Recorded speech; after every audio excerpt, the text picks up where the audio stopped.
Here we go. Howdy, howdy, howdy. It's me, Bob Harris. Welcome to the On the Hot Seat live stream with me, Bob Harris.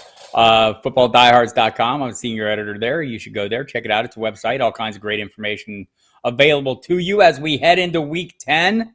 Oh, my goodness. What a week. All kinds of zaniness going on. It's Saturday in Indianapolis all week long. Jeff Saturday, new head coach. We're going to talk about some things here. I see you jumping in to get the questions. Nice to see you all as well. Hi, Julie. I'll get to your question when I get here. If you're just jumping in and you want to start putting in lineup questions, do me a favor.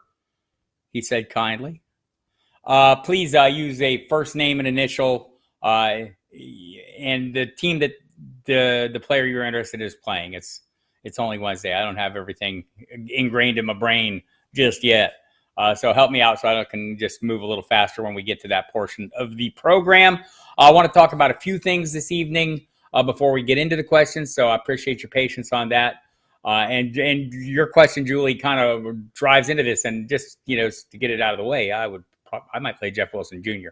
And I'll get into it a little more. I'm going to talk about this. We're going to talk about the fantasy implications of the Colts coaching change.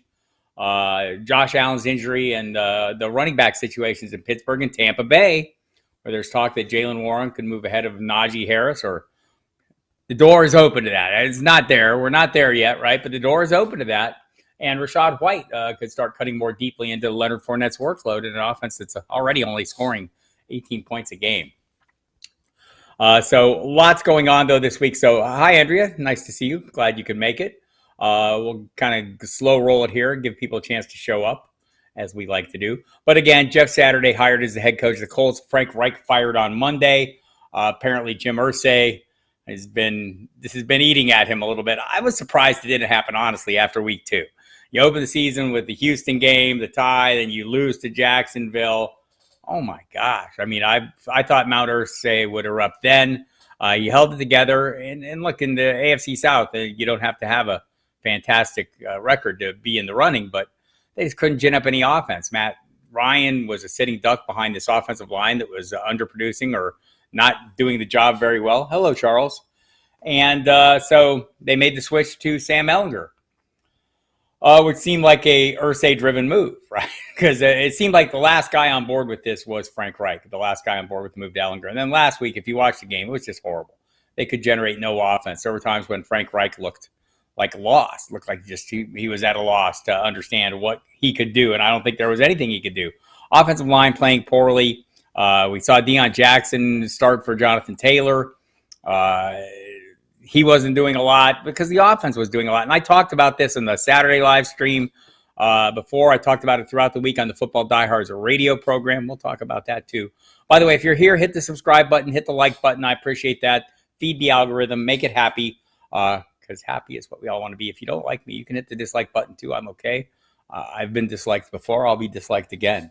I'm not afraid of that, people. Anyhow, so, just you look at the Colts situation, it was horrible. So I get why, Jim Irsay wanted to make the move. Making the move he did, though, kind of inexplicable, right? Jeff Saturday, a TV analyst, former offensive lineman with the Colts, and a great offensive lineman.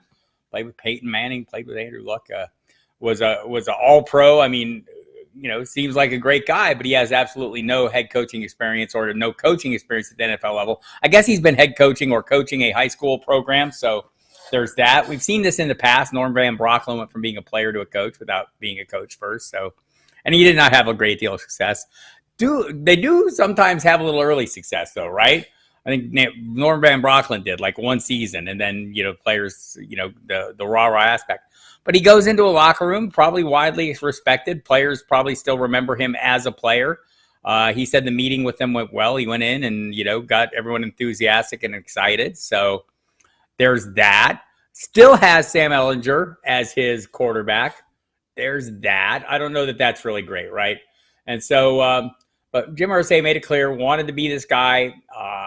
There's no rule book, and he says how you make the change. Irsay said it's something from being in the league 52 years. It's intuitive. So he intuited that Jeff Saturday's his guy. Jeff Saturday, since then, has intuited that he should have passing game specialist and assistant quarterbacks coach Parks Frazier be the play caller. And so, which is all well and good. He's never been that, but he is the most experienced offensive mind on the staff, so he's got that going for him. By the way, they passed up. They had Gus Bradley on this staff, former head coach. They have John Fox on this staff, former head coach. Bubba Ventrone, assistant coach, who's like kind of gotten some interest as a potential head coach at some point. Passed up on all those guys to reach out into the ESPN analyst chair and grab Jeff Saturday. So we've got Fraser Parks in there calling the plays. Don't really know what to make of this. Jeff Saturday will have a hand in this. Expect a run-heavy approach. If that's the case, we're going to see a lot of Jonathan Taylor. He returned to practice today, was on the field for a limited participant today. Missed last week's game with the ankle injury that's been kind of an ongoing issue. But he, averaged 106.5 yards a game in 2021. He's down to 77 yards a game now. In 6 games, he's had 107 carries. 462 yards, 1 touchdown, 1. Count them on one finger, 1. He's got 16 passes for 71 yards. So we'll see if Saturday's presence changes anything for Taylor or gives this team a positive vibe, right? That's kind of, I guess you're just hoping to shake things up right now. I mean, you're not expecting you're not expecting great success. I can't imagine. But anyhow, so that's the big story, the big news story. There's a lot of fantasy news stories, though. Josh Allen, his status is up in the air. Aaron Jones and many of the Packers dealing with injuries. We've got all these covered on the website. Dameon Pierce, a little beat up, has chest and shoulder injuries after last week's game. Looks phenomenal. This might just be a rest situation. Kyler Murray has a hamstring issue. He's day-to-day. Matthew Stafford, the quarterback he'll be facing in this week's game, is in the concussion protocol, a sudden addition there. So there'll be no shortage of news for us to dive into. I did want to get into the Josh Allen situation a little bit. This one's not great, right? Josh Allen's got the ulnar ligament, UCL they call it, in the elbow. Threw a big pass after he hurt the elbow, right? Last to end the game. Like, I think the longest pass recorded in the Next Gen Stats era, which is great. But it was like, and it was after the injury, and it was a very accurate pass to Gabe Davis. Nicely done for you, Josh Allen. But, you get the adrenaline flowing. You just wonder if he could duplicate that. He did not practice today to open the week.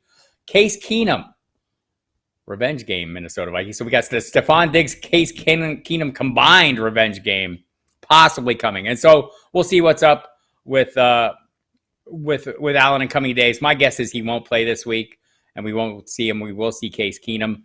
And then beyond that, it seems like wide open. The discussion was that, how he responds this week early on will be a key factor in managing this down the stretch, but it may be something they have to manage. He had this injury before earlier in his career. He did miss some time with it. So we'll have to see. It's not an ideal situation. And it kind of limits the fantasy value of some of those other pieces. The Gabe Davises of the world, I'd be a little less eager to play, and I'd be, still playing Diggs like crazy, right?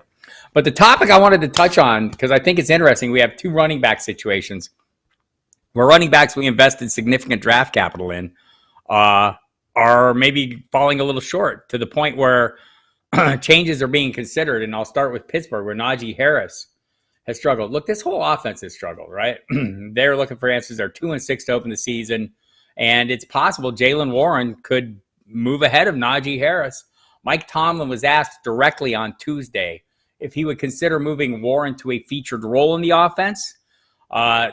He wasn't direct. You'll be surprised to learn a head coach did not have a spot on answer. But what he said, he's a quality back that's made some plays.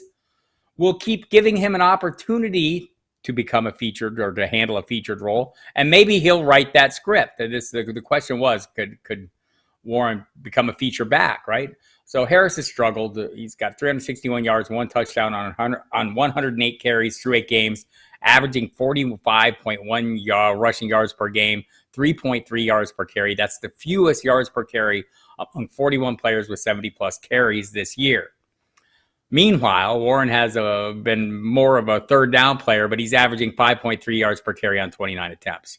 So Harris had a Liz Frank injury during training camp.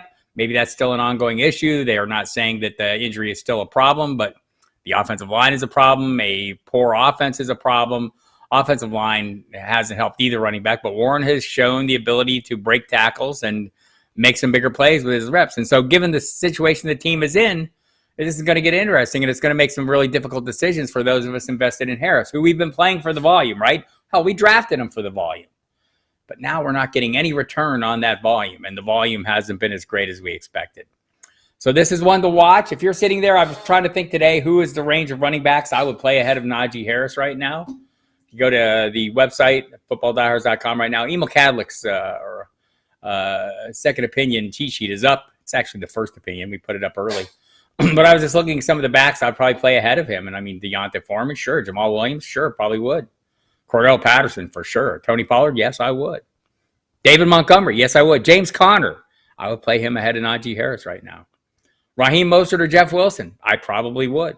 Khalil Herbert, yes. Devin Singletary, yes. There's a lot of guys I would play right now ahead of Najee Harris. And I mean, that's just where we're at in the season, right? So that's a concern. Another concern is Leonard Fournette, and that's Julie Klein asked that first question. So her question was, in a standard league, who is the better play? Who has the better chance of hitting pay dirt? Is it Fournette or Jeff Wilson Jr.? Well, last week it was Mostert that hit pay dirt, right? Not Jeff Wilson Jr. They split the snaps. I thought that was interesting. We see a player come in his first game in. We knew he knew the offense, right? He's played with Mostert before. He's played for Mike McDaniel before. Mike McDaniel actually scouted him. So, and they seem like clones of one another, Mostert and Wilson. Mostert got the touchdown. Wilson got more snaps. I think it's going to be an even split. But who is better chance of hitting pay dirt? Well, Leonard Fournette gets the heavy goal line usage, but here's the thing, right? Here's what we're seeing right now. And this is a report from, if you didn't see it, Tracy Wolfson, the sideline reporter for CBS, said that Fournette was frustrated. He finished with 19 yards on 9 carries last week against the Rams. He expressed his frustration on the sidelines after Rachaad White was employed on a 10-play drive that ended with Ryan Succop's 52-yard field goal attempt getting blocked in that game. So White had 5 carries for 18 yards on the drive. Keyshawn Vaughn lost. He got 1 carry. And Wilson reported that White, who led the Bucs with 27 yards on 8 handoffs, consoled Fournette afterwards, telling the veteran, "We need you." Aye. So Todd Bowles says he hasn't heard anything about this, but here's the issue, right? We've seen Fournette become unhappy before. Signed with the Bucs in September 2020. He had a couple 1,000-yard seasons in Jacksonville. He became disgruntled with his limited role, and even when he was a healthy scratch in Week 14 in that final year, or in that year with the Bucs. So he had a talk with Bruce Arians and got back on track and became this, Lombardi Lenny, right? Got it done. Had 1,266 yards and 10 touchdowns last season. We were all drafting him as a high-end running back, too, at the very least. And it just hasn't got there. The offense ranks last in the NFL in rushing at 60.7 yards per game. Since Fournette ran for 127 yards on 21 carries in the opening night win against the Cowboys, he's averaging 2.8 yards a carry, 100 carries yards with 2 rushing touchdowns. White is averaging 3.2 yards per carry, 32 carries, 103 yards. In that same stretch, only has 20 catches out of the backfield compared to Fournette's 42. That's where Fournette's value is right now. He is the receiving back and a trusted target of Tom Brady, and there's something to be said for that. And so is, who has a better chance of hitting pay dirt, Fournette or Jeff Wilson? Well, Fournette has a good chance of hitting pay dirt, but he's playing for a team that scores 18 points a game right now. Jeff Wilson's in a better offense, but he is sharing. So I'm probably playing Fournette still and hoping for the most, but this is a standard league, so you're not getting anything for the receptions, Julie. That's going to be a little bit of a problem for you. I don't know that Jeff Wilson is going to get you any receptions either. I'm probably still leaning Fournette here, but I wouldn't talk you out of Wilson. You wonder if it's going to continue to grow after a really fast start, maybe a little fresher legs. I mean, he was running a lot in San Francisco, but definitely knows this offense. Again, my current lean, Julie Klein, is for Fournette. But this is a conversation. Maybe we'll revisit it Saturday if you want to come back. I'll do the live stream at noon, and we'll have the same discussion. Makes me wonder. I'm not really sure how that will go. So we'll get to some of your questions now. Again, go to the footballdiehards.com website. We'll have articles up on all these items and more overnight. Team notes are up now. Go dig through those. Latest injury, the Wednesday injury report is up. We have all the waiver wire articles, Evan Tarciano's waiver wire wizard from yesterday. Also, Joe Kalana's injury review and his waiver wire piece as well. We'll have Matthew Sharon's dollar store free agents shortly as well. So With that, we will jump into your Week 10 questions and see what we have. Again, if you want to ask questions, I'm all here about that. Give me a first name or a first initial last name, who they're playing. That's very helpful for me. I can figure it out if you don't, but it keeps things moving nicely. I'll remind you as well, you can find me on the radio and hear my thoughts there as well. If I don't get to your question or if I don't answer your question in this particular instance, I'll be on Thursday night, 10 to 1 a.m., 10 p.m. to 1 a.m. This week, we're only going to midnight, but normally 10 p.m. to 1 a.m. Friday nights, we go from 10 to midnight. Saturday, we go 8 to 11. That's on NFL Radio and SiriusXM Fantasy Sports Radio. All these shows are on SiriusXM Fantasy Sports Radio as well. Sunday, you'll catch me on the pregame show from 11 to 1 with Jeff Manns. And again, Monday night, we do a 10 to 1 a.m. Program there as well. So tune into all that, get lots of good information there. You'll also hear me on the live stream on Saturdays on this very spot on the YouTube channel. And also on the YouTube channel every Saturday night, 8 p.m. Eastern time, you will hear Jamie Calandro and Eric Romoff do their thing. Is that 9 p.m. Eastern email? Did I screw that up? Time zone translations. So they're on every Saturday night. Do your late, DFS lineup percentages. It's 9 p.m. Eastern. My bad. I should have known that. I'm always time zone translating, and it's never good on the fly. I'm not great at the math, I'm told. So check that out every week. Jamie Calandro, Eric Romoff, doing great work on that. They spend the whole hour. They'll answer your questions, but they go through every single matchup and get you all the stacks, fades, plays, pricing, ownership levels, all the things you need to excel. And it's great stuff. So let's dive into the questions, and we'll start out with Andrea's needs one, DJ Moore versus Atlanta, Michael Pittman in Vegas versus Vegas, or Courtland Sutton versus Tennessee. I'm probably going with Courtland Sutton there. Would not talk you out of DJ Moore. It's a great matchup. A.J. Terrell not going to play again this week, but I'm concerned, if I'm comparing, the quarterback to quarterback situation there. It's not been going great for Russell Wilson, but it's not been going P.J. Walker bad, or at least last week's P.J. Walker. So I'd probably take a slight lean to Courtland Sutton. Pretty good matchup, pretty favorable matchup for the passing attack there. Titans defense not going great guns against the pass. So I'd probably go Courtland Sutton, but I do like DJ Moore in this matchup as well. Just don't like the quarterback as much. Erica Morales, half-point PPR, St. Brown or Olave? Oh, my goodness. I think my default position here is St. Brown. Seems to have more upside, right? I mean, Olave's been fantastic, or not fantastic, but been fine. Probably been slightly better than St. Brown, in recent games. I'm gonna go ahead and stick with that. I think Jarvis Landry might be back this week. That would be one factor to watch out for. Just want to look at the matchups and the opponents here.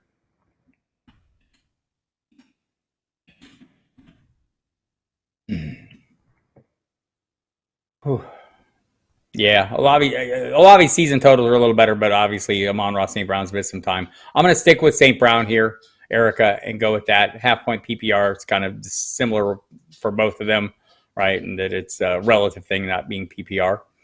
So that's the direction I'd go. Robert, hi, Bob, after the fact, but I am in first place of my half-point, 12-point PPR. I paid $3 for New England defense, was ranked number 1, is on bye. I have great running back and okay wide receiver. Was it good to go after a number one defense? Sure. It's never bad to have a great defense. I've jumped through some major hoops to make sure I've ensured continued ownership of the Dallas Cowboys defense for that very reason. That means maybe, releasing a position player. Normally I would stream defenses. I try to pick defenses with later buys for that reason. But this year I was all in on Dallas. And New England is another one you could be all in on. So yeah, that's fine. Charles Davis, need one for PPR. Brandon Cooks, New York Giants, assuming he plays. Wan'Dale Robinson versus Houston, or Michael Gallup at Green Bay. I'm probably going to go Brandon Cooks here. I think he is going to play. We'll see. He did not practice Wednesday, but he was on the field. Lovie Smith says he'll practice Thursday and Friday and play. You wonder if there won't be some efforts to make him happy, maybe some favorable play calling. That would be my hope there. I don't have I think Wan'Dale Robinson's a player we all want to be everything the Giants have said he's going to be. He's not there yet. I think Darius Slayton would be my preferred play in that receiving core right now. Kenny Golladay could be back. I mean, that doesn't really worry me. And for Michael Gallup, I would like to see a really good game from him before I force him into lineups. It just hasn't been there, right? Just want to look at his numbers weekly, and I mean, part of it has been it hasn't been great for Dak yet. Check his week to week. I want to say the targets have not been phenomenal for him. Yeah, so we had 3, 5, 7, 6. I mean, it's okay. It hasn't been high end. Packer defense. Hey, yeah, I'm going to stick with that. I'm going to probably go ahead and go with Cooks there.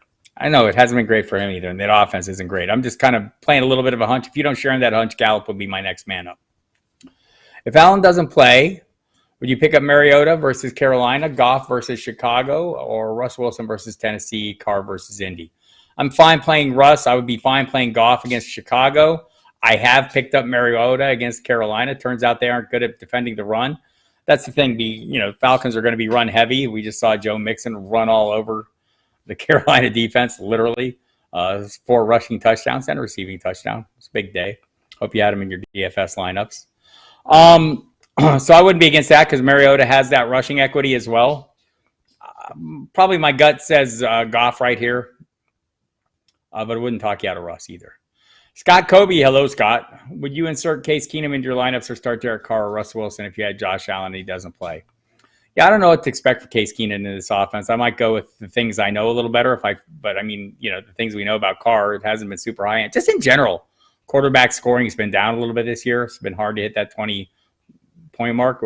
I think we're hoping Russ improves, right? Going against Tampa Bay this week. No, not Tampa Bay. Ooh. This is why, if you would help me out, I'll have to check.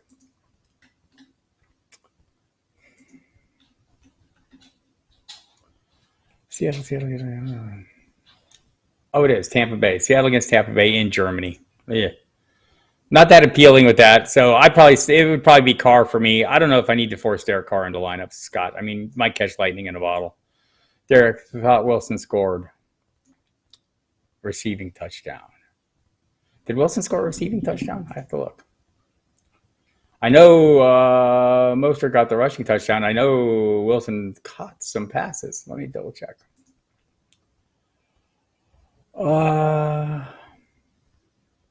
I guess he did. One of his 3 went for a touchdown. So, I mean, just in general, the general point of the whole question was who's more likely to score. And I think you could make an argument that it's Fournette. He's been more of a factor near the goal line. But also the argument against that is they only score 18 points a game. The thing about Miami is there's lots of guys who can score. So, I mean, it's a pretty even break for me. I think, to me, Fournette seems to be a bigger factor in the red zone. But you are correct, Derek. He did score. Hello, Dame. Hello, Andy. Do you see increased usage out of Kadarius Toney this week? Not really. I mean, I just think there's too many pieces in Kansas City. I think Sky Moore looks like the odd man out here, and Toney's ahead of him. But Justin Watson was busier than Kadarius Toney last week, and you see weeks where Watson shows up. I think we've kind of narrowed it down to 3 receivers there that I'm comfortable with. Juju seems to be just fine. Mecole Hardman seems to be just fine. Marquez Valdes-Scantling at least is on the field. So the other guys, it seems to be a little more hit or miss. And Watson last week, I think, got 5 targets. So there was that. So, I'm not forcing Toney in. He's kind of to me, you're going to have to catch lightning in a bottle. I think they're going to have some design plays for him, and maybe they get in a goal line position and they run him in one of the jet sweeps, or we've seen Hardman be effective. But I just don't know if I would expect the consistent production yet, or at least being on the field yet. I mean, it might be increased usage, but will it be enough to make him the kind of producer that we want? I don't think so yet. Here's what I would do, Andy, for me. I would, and you might miss out on a big game. This is what happens, but I'm not going to play Toney until he demands I play him, and that's going to require some playing time. Scott, what do I make of the Chiefs backfield right now? I think McKinnon is the one I would be most comfortable playing. I mean, not just like last week, the snap counts were 62%, I think about 20% and about 15%. I think 22 and 17 or something like that. I just don't, if either Pacheco or Clyde Edwards-Helaire were running the ball effectively, we would see less Jerick McKinnon. We're not seeing less Jerick McKinnon because they're not running the ball effectively. It's not It's not been great. So, they're a passing offense, and Jerick McKinnon has a bigger component of that. And you think back to last year, McKinnon was the guy who was on the field an awful lot as they headed into the playoffs. So I don't think this should be a huge surprise. I don't know that I'd be wanting to start any of them. And I think that's the takeaway. I mean, McKinnon hasn't been so productive. A nice target share last week, and he'll have those weeks. But, with Clyde Edwards-Helaire or Pacheco, you're hoping for a touchdown. 5'13" rookie, always good to see you as well. Flex Lord Chino. I was wondering, do I trade Sanders for Olave or Ramondre for Mike Evans and Garrett Wilson? My wide receivers are Pittman, Amon-Ra, Boyd, Deontay, and my backs are Cook, ETN, Sanders. Sure, you have you obviously have the depth at running back to do that. So I would probably go ahead and do that. I don't know if it's not a little bit of an overpay. I think the Ramondre for Mike Evans and Garrett Wilson would be more appealing to me. Hello, Pat V. Do you prefer Connor versus Rams or Zeke versus Green Bay? If I know Zeke is playing, I'd probably go ahead and play that. I'd be fine with that. And we'll see. Zeke practiced on a limited basis today. The Cowboys seem to think he's going to play. Zeke kind of said he wasn't sure yet today, so we'll find out how sure he is as the week goes on. I'm guessing he'll get more sure as the week goes on, so we'll find out. But that would be my preference. I thought Connor looked good. On the limited work he got last week, he ran hard. He was the primary back. But what is that worth right now in Arizona? They seem to fall behind and, go to the passing game really quickly. So a lot of mistakes too. Scott Kobe, Cordero Patterson versus Carolina, Jamal Williams versus Chicago, Jeff Wilson versus Cleveland, or Michael Pittman versus Las Vegas. Need 3 or 4 in PPR. I would sit Michael Pittman. I don't trust this offense. I don't trust the quarterback. And I like the matchup against Las Vegas. Don't like any of the other pieces. And I like those other 3. No way I'm sitting Cordero Patterson versus Carolina. That's for sure. Even, I guess if there's a little bit of a concern is, are they going to go easy on him, on a 4 days off, 4 off, a short week coming off a big game? Probably not.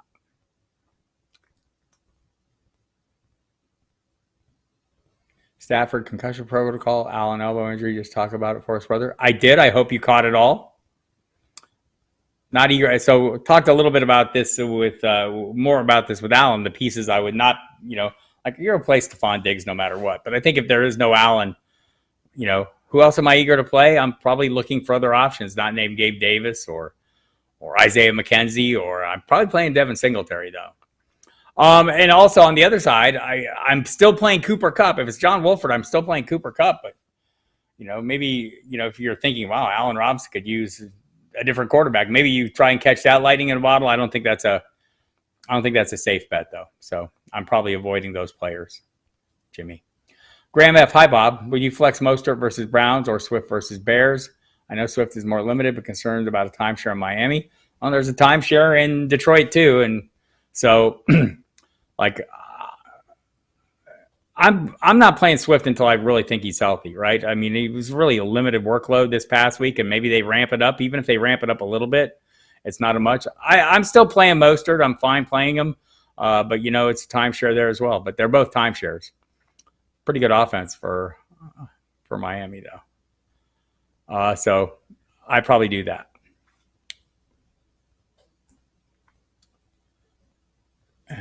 Thank you, Jimmy. Hit the like button if you like it. Hit the dislike button if you don't. I appreciate you. Metallica or Lamb of God, who's better? This is a silly question. Of course Metallica is better because of the long history. I mean, Lamb of God is fantastic. There's no, either ors in metal. You can like them all. But I mean, if you made me choose one, if I had to go to a desert island with the catalog of just one of those bands, it would be Metallica because it's a vaster catalog. And I even like some of the newer stuff. So some of the stuff that other people don't like, Load and Reload, probably better than I like them better than other people. And then some of the later stuff has gotten even better. And the last 2 albums have been phenomenal for me. Very thrashy. And Lamb of God is always thrashy and always fantastic. And I love Randy Blythe. And there's no wrong answer here, Dale. 513 rookie standard. I have Khalil Herbert primarily as an upside bench stash. Rachaad White is available on the waiver wire. Which one would you want to roster for the rest of the season potential? So I think Rachaad White's a little more of a lottery ticket. Look, either one of them, if they get the full workload, it's going to be pretty damn good. But just with the buzz about White, and it just seems like this has been a kind of a building situation for a little while, I think he's more of a lottery ticket. But again, this offense is not great. Chicago's offense hasn't been great, and it just got good. Right? And it's gotten good because, in large part, Justin Fields is like running wild. That's not a great news for the two guys who run the football for a living, right? If Justin Fields is stealing all that bandwidth from him. So I'd probably slightly lean to Rachaad White, but I think Khalil Herbert's the guy that you can play every week, where White's more of a lottery ticket. Maybe that defines it a little bit better for you. If you need someone who might contribute every single week, it's Herbert. If you need a guy that maybe like in the last few games is going to show up and be a league winner for you, maybe that's Rachaad White. Yes, Wilson did get a receiving touchdown. I apologize for missing that earlier. Let's get on that again. 5-13 rookie. It's a revenge game. Yes. I don't know if Keenan fooled him. He was pretty good for them briefly. I don't think it was that bad. And Stephon Diggs liked him as well. So there's a little connection there from the past. We'll see. Sanders versus Washington or Patterson versus Carolina. Probably playing Patterson there, Andy. Again, if there's any concern at all, it's, the short turnaround. Patterson's coming off IR last week. He looked fantastic against the Chargers. He did what he should have done in a great matchup, right? So I'm hoping he does the same against Carolina. He's going to split with Tyler Algier. Sanders is going to split with others as well. So I'm going to go with Patterson on that one. Do I like Judas Priest? There's a question about a Bear that comes to mind. Of course, Judas Priest is amazing. Congratulations to them. Long overdue trip to the Rock and Roll Hall of Fame. It was great watching some of the clips with KK Downing. Kind of had been estranged from the band, back playing with them. Richie Faulkner, who's taken his spot, and Glenn Tipton, who is dealing with Parkinson's disease. All on the stage with the rock god, Rob Halford. It's fantastic. And Ian Hill in the back. Dun, dun, dun, dun, get it down. All right, anyway. Tony Laswell, PPR League. Better go with Lawrence or Wilson at quarterback this week. And London, Ingram, or Noah Brown in the flex position. And Brown, I'm guessing. Is it Noah Brown? Brown's a pretty common name. I'm going to guess that's what it is. And one more, please, at the flex position, DPJ. Hunt, Gallup, or Ingram. I'd probably go Hunt there. I was pretty keen on Ingram, and he reminded me why you should never be that keen on Ingram. There's something always seems to happen with him. He hurt his back last week, so I'd be watching that one. So better go with Lawrence or Wilson. I went with Wilson. I went with Lawrence last week, and I wasn't happy about it. But honestly, I'd probably stick with it again this week. I mean, Russell Wilson, we talked about this a little earlier when I was talking about the Cortland Sutton, and, there was some Wilson discussion. I mean, it's hard to consider Wilson a trustworthy play in this offense right now. Right? I'm just not there. I'm going to go with Lawrence here. I don't know that he's trustworthy yet. He tends to make some mistakes, but he's been a little more productive. He's been way more productive, I think, than Wilson. I'm going to probably go with Lawrence there. Scott Kobe would like to know how the Cats are and where in Week 10, where we are in Week 10 and headed towards the end of the regular season.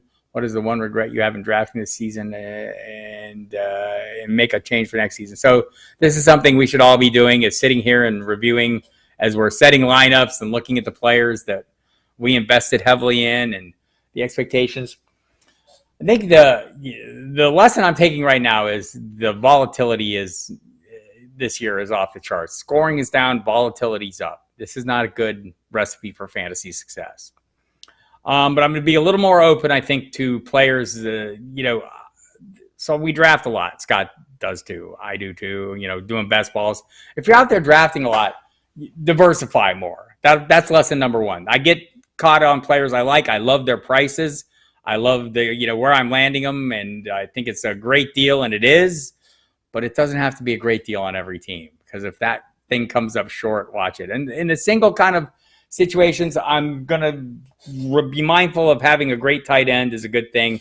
And all the talk we have about streaming tight ends is great.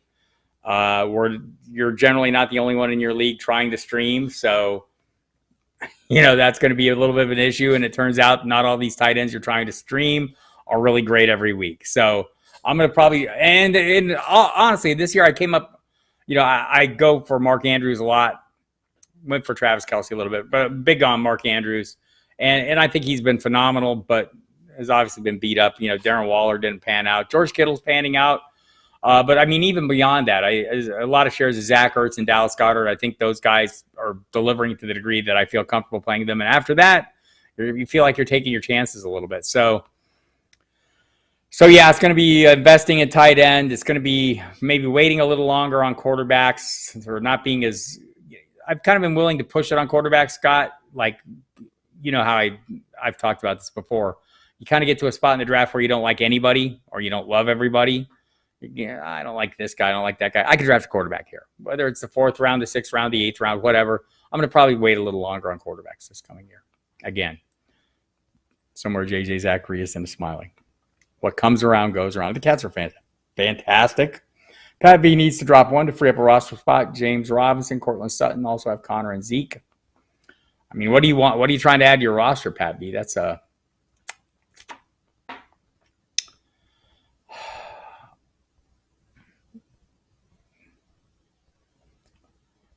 I mean, if I don't know what you're trying to pick up. So I don't know what position your position of need is. You've got 3 running backs, so I'm guessing running back is not a position of need, and you're adding to your wide receiver core. I get it that it hasn't been great with Cortland Sutton. I'd like to keep the wide receiver 1 there.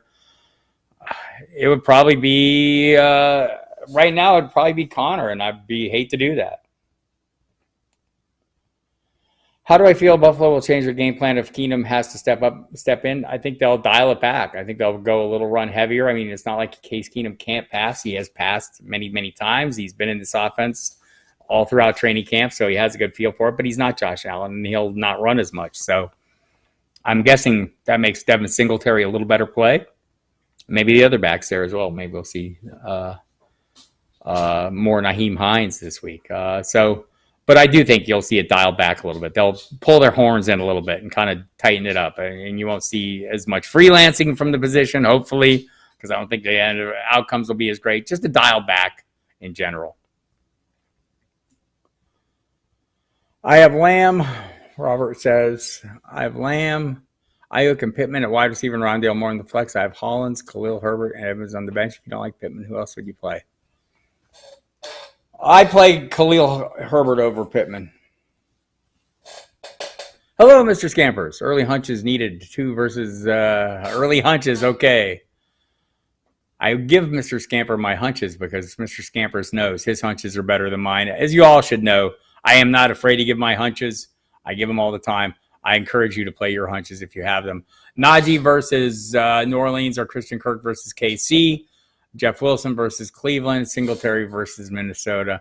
Might go Singletary there over Jeff Wilson, and my hunch would be Kirk over Najee. Just, with all the talk about the possibility of an even lesser workload, and, it's all a concern. I could wait and see. It's not like you've been getting great numbers from Najee Harris. If you miss out on the big game, this is why we keep playing these guys, right?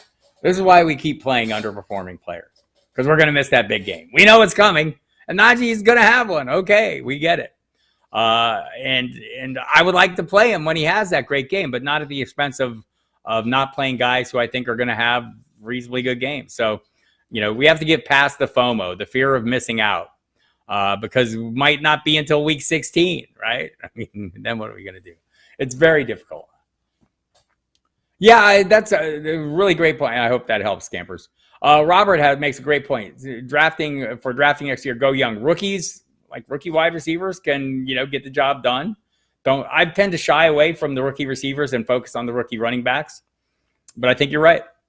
I think rookie receivers, Chris Olave has been a little bit of a cheat code. Garrett Wilson has had weeks. I mean, there are guys that have weeks. I would bet you if Drake London was on another team, he'd be having great guns. Kyle Pitts is shaking his fist at me for saying that. This season is absolutely wild in real life and in fantasy. This is true, Mr. Scampers. Totally true.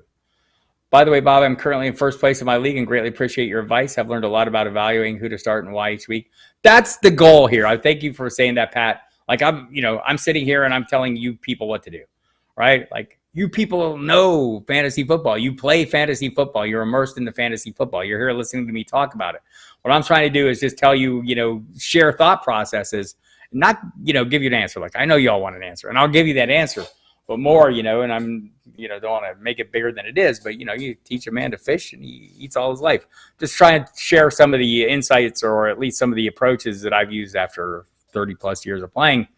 And so that's really the goal here. So I'm glad. Thank you for recognizing that. Mr. Scamper's thoughts on Fields versus Detroit or Tua versus Cleveland. There is not a wrong answer. I was thinking about this the other day. How many quarterbacks would you play ahead of Justin Fields right now? How many just on a regular occurrence? It would be Josh Allen when he's healthy. It would be Jalen Hurts. It would be Patrick Mahomes. Maybe Kyler Murray. Maybe Lamar Jackson. Maybe Tua. Fields. Those guys are all in the same breath. I think this week against Cleveland, I think you can make an argument for Tua. You can make an argument for Tua every week. I think we want to play Justin Fields because of the rushing equity. We all know the Rich Rebar style Konami code quarterbacks. I mean, it's a thing, and it's been a thing for Fields. I'd probably play Fields against Detroit, but looking at Emil's early rankings, he ranks them 5 and 6, Tua right ahead of Fields.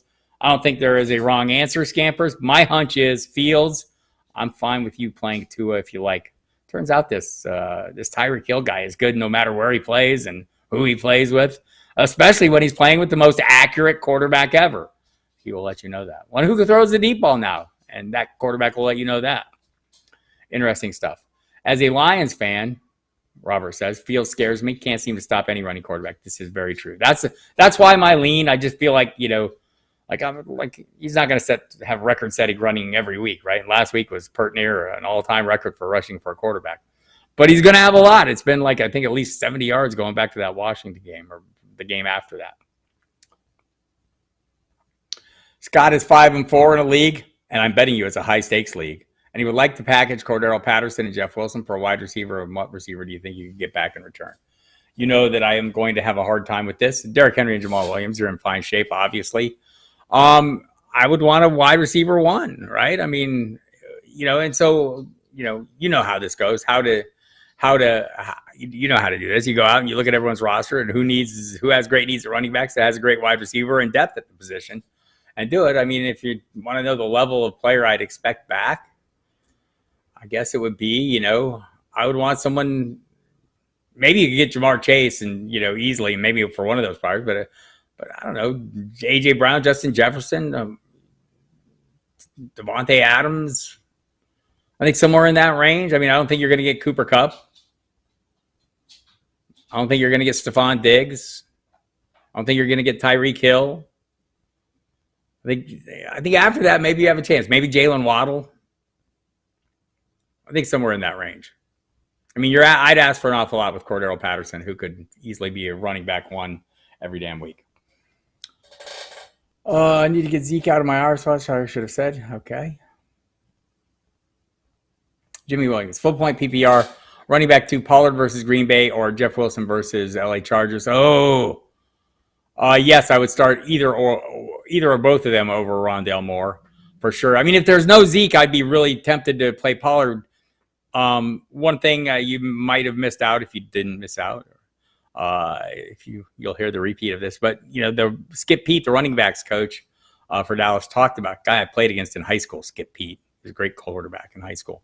He says that they don't want to see Tony Pollard. They think Tony Pollard's most effective with 30 snaps or fewer, right? And so, I mean, ideally they want to play him behind Zeke there. But if Zeke's not playing, I'd probably go Pollard there just because clear path and the other pieces, the ancillary pieces in that backfield are going to be huge factors, right? I mean, we saw it last time. Who was it?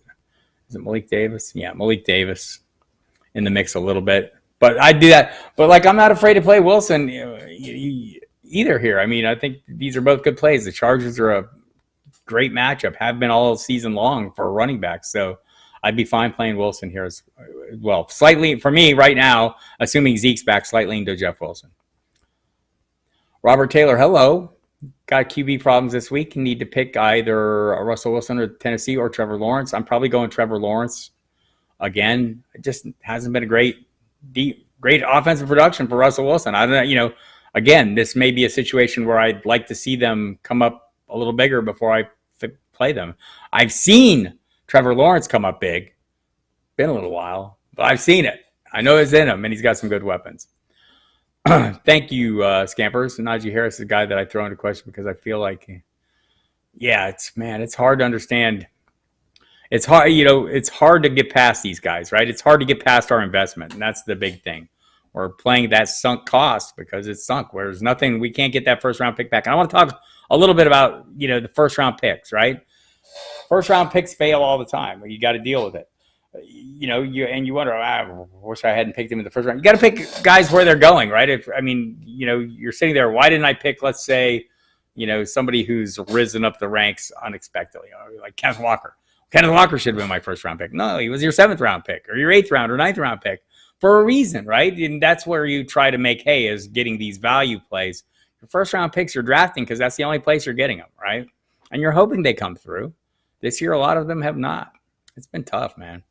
Thank you, Scott. I appreciate you. Thank you, Robert Taylor. I appreciate you as well. Again, if you want to catch more of me, Bob Harris, and who doesn't, hit the like button, hit the subscribe button right down here if you're not subscribed to get notifications of this. You'll get all the emails from the website if you subscribe to the website. It's called footballdiehards.com. We do all kinds of information, news information, columns, advice like this, great resources and stats. I use these as schedule page constantly, looking forward to who the opponents are coming as we're trying to figure these things out, like Justin Fields. I mean, a couple of great games, and then the last couple of games as you're heading in your playoffs, he has a really tough schedule. Paying attention to things like that. We have great content creators and writers at the website, including the great Casey Joyner, Gary Davenport, myself, Justin Lanero, Jamie Calandro, Evan Tarciano, Matthew Sharon, Reginald James does a great commissioner article every damn week. Brad Cruz, super great high stakes player, does a sit start every week. Drew Phelps handling the prop bets and everything. Great website. If you go there now and you want to subscribe and you don't already, it's 15% off if you use the promo code Diehards.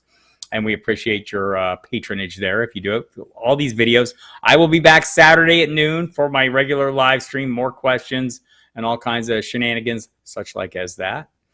And I'll be here every Wednesday night. We call this On the Hot Seat. We'll have guests here on occasion and have a good time with this. Saturday nights, 9 p.m. Eastern time.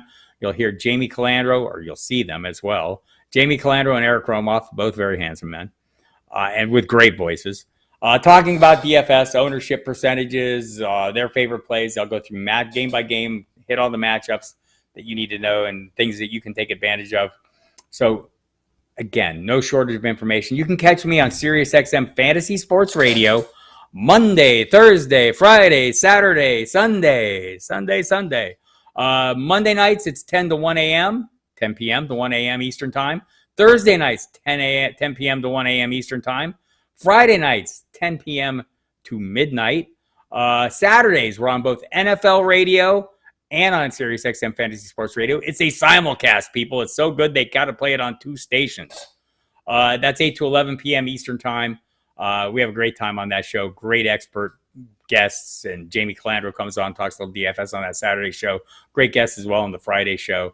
And always bring a newcomer in on my Thursday show. So having a great time listening to some new voices in the industry and giving them a chance to show what they can do. Sunday, Jeff Manns and myself doing the pregame show from 11 to kickoff.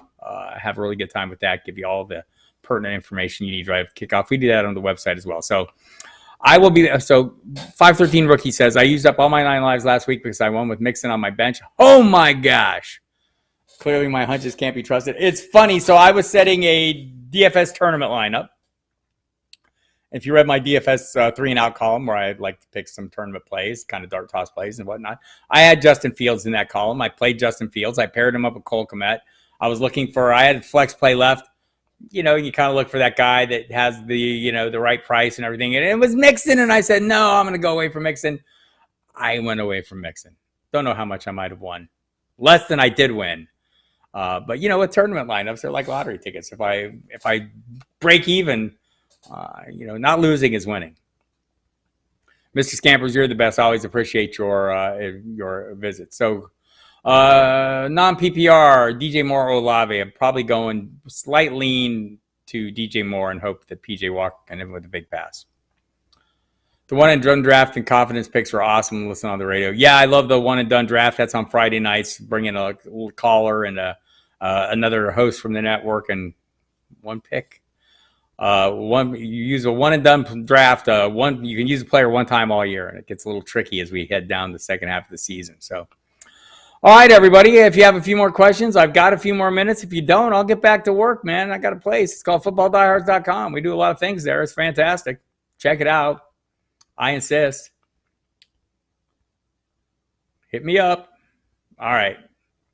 Looks like we've plumbed the depths of your questions. So I'll go ahead and jump on to other things. I really appreciate everyone coming. Again, every Wednesday night, 7 p.m. Eastern time, I will be here. And we'll have guests, do all kinds of different things here. We'll also include your questions. Saturday at noon, nothing but questions, wall to wall. So get on that. If you missed out on the top stories of the day and you're just like catching up, Jeff Saturday is now every day in Indianapolis. New coach of the Colts. Frazier Park's now his play caller. Sam Ehlinger remains his quarterback. Expect more running. Josh Allen's got the elbow injury, did not practice today. Not sure if he's going to play this week. Case Keenum standing by. By the way, Jonathan Taylor limited today. Seems like he's trending towards coming back. Aaron Jones was on the practice field. Christian Watson practiced as well. No Aaron Rodgers, got the thumb. No Sammy Watkins. No Romeo Doubs. He's got the ankle. He's not going to play for a little while. Keenan Allen day-to-day with his injury, they say. I'm not going to force him into lineups until I have to.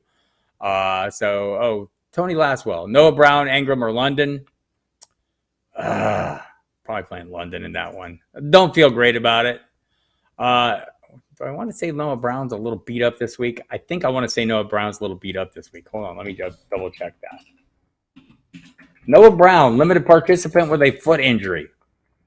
I don't know if that's going to be a disqualifying factor. Hit me again Saturday. Right now, I'm provisionally saying Drake. Back to the news. Again, if you missed the top of this program, Najee Harris. Sounds like Jaylen Warren's going to get some work there. Behind Najee Harris, Jaylen Warren. Sounds like we'll see more of Rachaad White coming in behind Leonard Fournette. That whole thing came from an article by Greg Auman, who kind of being, making a prediction, right? He wasn't like saying this was definitely going to happen, but it seems like it's on the way. And it was, and so yes, and I said his name backwards tonight, Scampers. Frazier Parks, because that's where I've been, but it's Parks Frazier. All right, I think that's all the questions. All right, I will call it a night now, and we will see you Saturday and hear you catch up with you on the radio. You can always call into that program with your question as well.